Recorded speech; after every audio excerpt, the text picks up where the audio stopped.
दोस्तों, आज के अपने इस बेहद ही रोचक वीडियो में हम बात करने वाले हैं बॉलीवुड क्लासिक एरा में अपना डेब्यू करने वाले एक्टर्स के एंट्री सीन के बारे में, जिसमें अमिताभ बच्चन, धर्मेंद्र, विनोद खन्ना, राजेश खन्ना, शत्रुघ्न सिन्हा और ऋषि कपूर के एंट्री सीन के बारे में हम बात करेंगे कि आखिर इन 6 सुपरस्टार्स में से बॉलीवुड में सबसे धमाकेदार डेब्यू किसका हुआ था और किसका एंट्री सीन सबसे अच्छा था। वैसे वीडियो में आगे बढ़ने के पहले आपको बता दें कि इसके पहले हमने 80s के और 90s के एक्टर्स के एंट्री सीन के बारे में ऑलरेडी वीडियो बनाए हुए हैं, जैसे शाहरुख खान, सलमान खान, आमिर खान, अजय देवगन, अक्षय कुमार और सुनील शेट्टी। इसके अलावा सनी देओल, संजय दत्त, अनिल कपूर, जैकी श्रॉफ, गोविंदा, चंकी पांडे और कुमार गौरव के बारे में। तो अगर आपने अभी तक ये वीडियोस नहीं देखे हैं तो हमारे चैनल में इनको एक बार जरूर देखिए। तो चलिए इस वीडियो को शुरू करते हैं। तो सबसे पहले बात करते हैं बॉलीवुड के सबसे stylish action hero Vinod Khanna के एंट्री सीन के बारे में, जिनके परिवार का फिल्म लाइन से दूर दूर तक कुछ भी लेना देना नहीं था। उनके पिता एक जाने माने बिजनेसमैन थे और उनकी मां एक हाउसवाइफ थीं। विनोद खन्ना एक अच्छे खासे परिवार से बिलोंग करते थे और उन्होंने अपने बचपन में 16वां साल और मुगले आजम जैसी फिल्में देखी और फिल्मों में काम करने का इरादा बनाया। हालांकि स्टार्टिंग में विनोद खन्ना को क्रिकेट पसंद था, लेकिन विनोद खन्ना को ये भी पता था कि पूरे देश से मात्र 11 लोग ही इसके लिए चुने जाने हैं। इस वजह से इसमें कंपटीशन बहुत ज्यादा है, तो उन्होंने क्रिकेट में अपना करियर ना बनाकर फिल्म लाइन में जाने का डिसाइड किया, क्योंकि उन्हें पता था कि भले ही वो टॉप एक्टर्स में ना गिने जाएं, लेकिन अपनी जगह कहीं ना कहीं वो इसमें बना ही लेंगे। और विनोद खन्ना ने अपने करियर की पहली फिल्म साइन की पत्थर के इंसान, जिसमें वो हमें एक सपोर्टिंग रोल में नजर आने वाले थे, लेकिन ये फिल्म लगभग आधी शूट हुई और बीच में ही बंद हो गई। और फाइनली विनोद खन्ना का डेब्यू होता है साल 1969 में आई फिल्म मन का मीत से, जिसमें उन्होंने एक सपोर्टिंग रोल निभाया था और ये फिल्म सुनील दत्त ने प्रोड्यूस की थी, जिसमें लीड एक्टर के तौर पर सोम दत्त नजर आए थे और विनोद खन्ना इसमें एक नेगेटिव रोल निभा रहे थे। और इसमें विनोद खन्ना का एंट्री सीन था ये, जहां पर उन्होंने एक रेड, व्हाइट और ब्लैक कलर की लाइनिंग वाली हाफ शर्ट पहन रखी है। बड़ी संगदिल हो, ऐसी भी मुझसे नफरत क्या कमी है मुझ में? लेकिन हीरो नहीं बन सकते, विलन बनने की कोशिश करना। और इस सीन में लड़की उनसे बोलती है कि तुम हीरो नहीं बन सकते। आपको बता दें कि उस समय जितने भी लोगों ने फिल्म मन का मीत देखी, सबने विनोद खन्ना की एक्टिंग की और उनके लुक्स की बहुत ज्यादा तारीफ की। यहाँ तक कि उस समय कई लोगों का इस बारे में ये भी कहना था कि विनोद खन्ना इसके लीड हीरो सोम दत्त से भी ज्यादा स्मार्ट लग रहे हैं।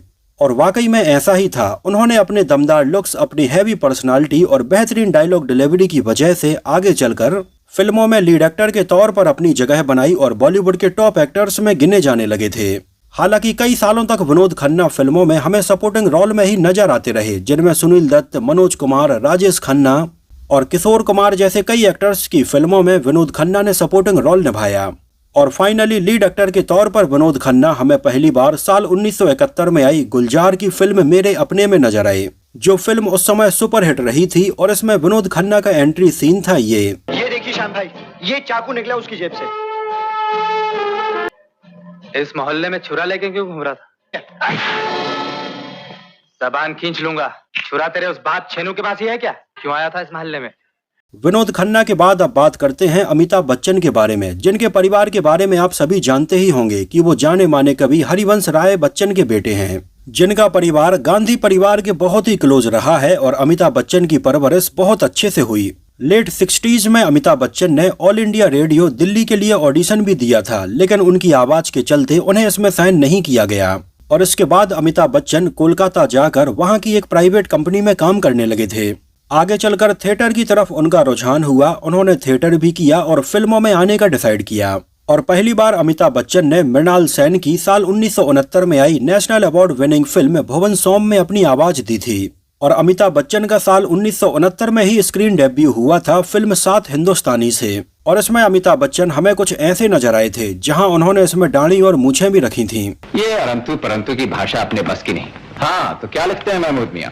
राहुल पुलकवत लड़के को मसूरी के कॉन्वेंट स्कूल में अंग्रेजी सीखने के लिए भेजा था। खैर, इसके बाद भी अमिताभ बच्चन आगे चलकर कई और फिल्मों में सपोर्टिंग रोल निभाते हुए नजर आए, जिनमें आनंद, बॉम्बे टू गोवा, परवाना, रेशमा और शेरा और बॉम्बे टू गोवा जैसी कई फिल्मों में नजर आए। और फाइनली साल 1973 में आई ऐसी फिल्म जिसने अमिताभ बच्चन के करियर को रातों रात बदल दिया था और इसने अमिताभ बच्चन को बिल्कुल एक नई इमेज दी एंग्री यंग मैन की। ये फिल्म थी जंजीर। और फिल्म जंजीर में अमिताभ बच्चन का एंट्री सीन था ये।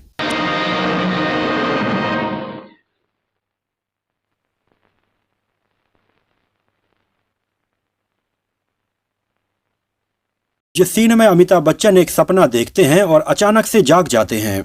खैर, जंजीर के बाद तो अमिताभ बच्चन की सुपरहिट और ब्लॉकबस्टर फिल्मों का जो दौर शुरू हुआ उसके बारे में बताने की जरूरत नहीं है, आप सभी जानते ही होंगे।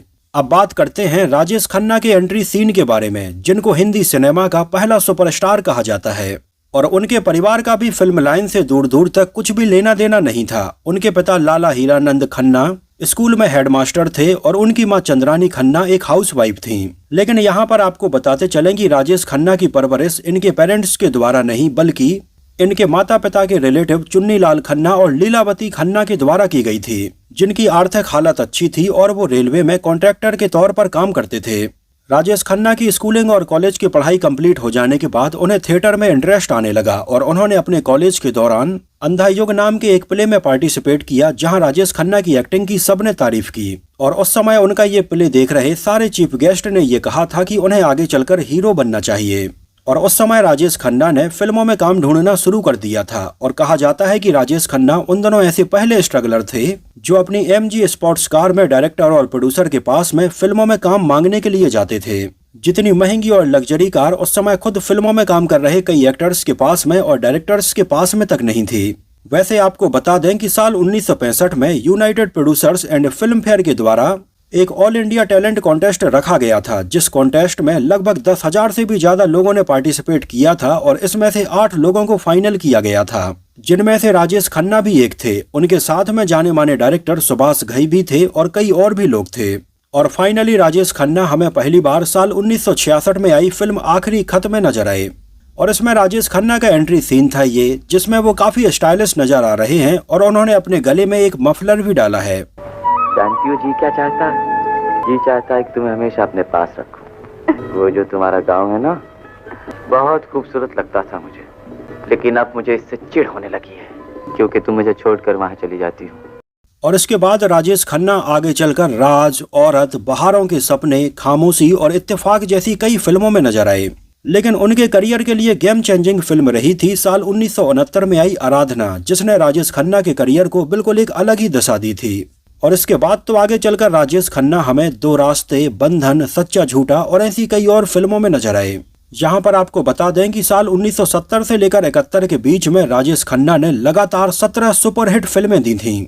और बैक टू बैक एक साल में इतनी सुपरहिट फिल्में देने का ये अपने आप में आज भी एक रिकॉर्ड बना हुआ है। इनमें सच्चा झूठा, सफर, आन मिलो सजना, कटी पतंग, महबूब की मेहंदी, आनंद, अंदाज और ऐसी कई और फिल्में शामिल हैं। अब बात करते हैं हमारे बिहारी बाबू यानी कि शत्रुघ्न सिन्हा के एंट्री सीन के बारे में।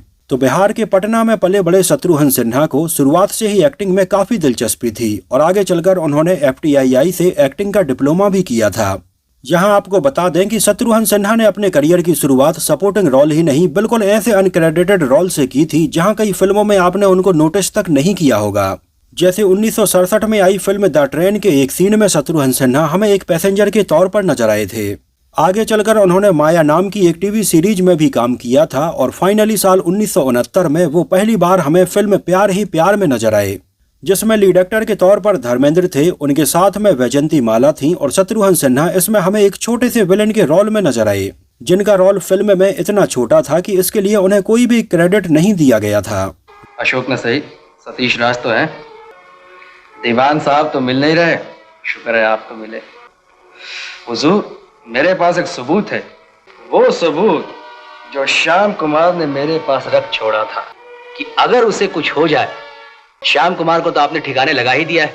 वैसे आपको बता दें कि शत्रुघ्न सिन्हा ने अपने करियर की पहली फिल्म जो साइन की थी वो थी देवानंद के द्वारा डायरेक्ट की गई फिल्म प्रेम पुजारी, जिसमें वो हमें एक पाकिस्तानी आर्मी ऑफिसर बने हुए नजर आए थे। लेकिन ये फिल्म बनने में थोड़ी समय लग गया और फाइनली ये साल 1970 में रिलीज हो पाई थी। और शत्रुघ्न सिन्हा की इसके पहले कई फिल्में आ चुकी थीं, जहां कई फिल्मों में वो हमें सपोर्टिंग रोल में नजर आ रहे थे तो कई फिल्मों में विलेन बने हुए नजर आ रहे थे, जिनमें साजन, रातों का राजा और खिलौना जैसी कई फिल्में शामिल हैं।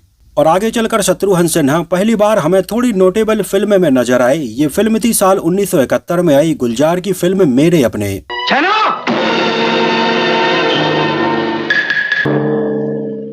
पिस्तौल कहाँ है मेरा? छेनो, मुकाबला करना है तो सामने आ, मर्दों की तरह।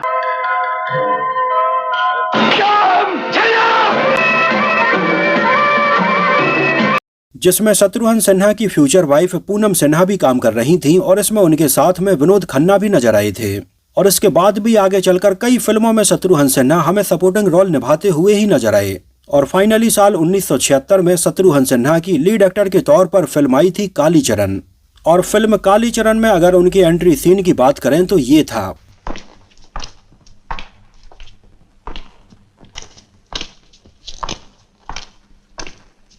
जिसमें वो हमें पुलिस की यूनिफॉर्म पहने हुए नजर आते हैं। और वैसे तो इसके बाद भी शत्रुघ्न सिन्हा की कई और फिल्में लीड एक्टर के तौर पर आती नहीं, लेकिन उनको ज्यादातर सपोर्टिंग रोल में ही लोगों ने पसंद किया, जब वो ज्यादातर 2 या 3 हीरो वाली फिल्मों में नजर आते। अब एक नजर डालते हैं ऋषि कपूर के एंट्री सीन के ऊपर, जो कि जाने माने डायरेक्टर और एक्टर राज कपूर साहब के बेटे थे, जिनके 2 भाई और हैं, रणधीर कपूर और राजीव कपूर। आपको बता दें कि ऋषि कपूर फिल्मों में लीड एक्टर के तौर पर डेब्यू करने के पहले अपने पिता की कई फिल्मों में बतौर चाइल्ड आर्टिस्ट नजर आ चुके थे, जिनमें श्री 420 और मेरा नाम जोकर जैसी फिल्में शामिल हैं। हालांकि उस समय फिल्म मेरा नाम जोकर बुरी तरह से फ्लॉप रही थी, जो साल 1970 में आई थी, जिसने राज कपूर को बुरी तरह से तोड़ के रख दिया था। और इसके लगभग 3 साल बाद राज कपूर ने एक न्यू कमर पर लव स्टोरी बनाने का डिसाइड किया और अपने बेटे ऋषि कपूर और डिम्पल कपाड़िया के साथ में साल 1973 में उन्होंने बॉबी नाम की फिल्म बनाई।